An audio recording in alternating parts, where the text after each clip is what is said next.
הסיבה למעשה שביקשתי מחגי שיצלם אותי וזהו, זה מכיוון שבשנה הבאה יש לנו 60 שנות נישואים. עכשיו, 60 שנות נישואים זה לא דבר פשוט, ורדה ואני ביחד מגיל 10. וזו הסיבה שאני החלטתי שאני רוצה את זה, בשביל שיהיה גם בשביל ההיסטוריה, גם להראות על המסך וכו'. ואני רוצה להראות פה 2-3 דברים. זה למעשה, הדבר השמן הזה, זה פתקאות שלי שוורדה אוספת. אספה למשל זה. יש עוד 3 ספרים או 3 חוברות כאלה, שמנות כזאת. עכשיו אני כותב גם ספרים, אז כתבתי 4 ספרים. זה הספר הראשון שכתבתי, והספר הזה לקח לי 8 שבועות לכתוב, לא יותר. ואז מצא חן בעיניי, אמרתי, אני אמשיך לכתוב.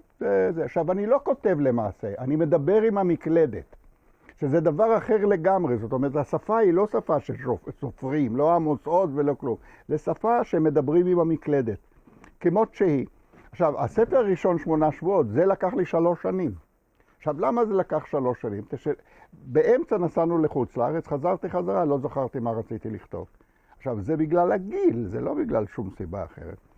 ואז התחלתי לכתוב את הספר השלישי, תכף אני אראה אותו, ולספר הזה, בשביל לדעת מה לעשות, כתבתי את 4-5 דפים האחרונים, את הסוף של הסיפור, ואז לאט לאט משכתי לתוך זה, והוא יצא בכלל לא רע.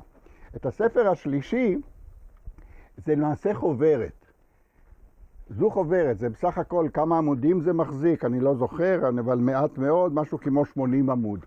80 עמוד זה כלום. עכשיו, אני גם כתבתי אותו מהר מאוד.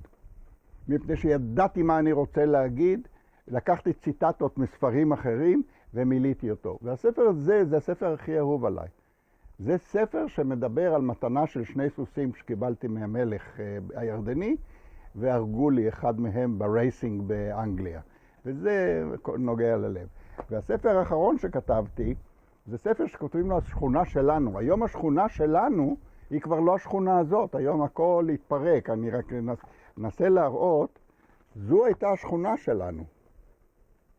היום היא לא כזאת. עכשיו, ההשראה לספר הזה, שנקרא השכונה שלנו, באה לי מפרופסור עוזי רבי.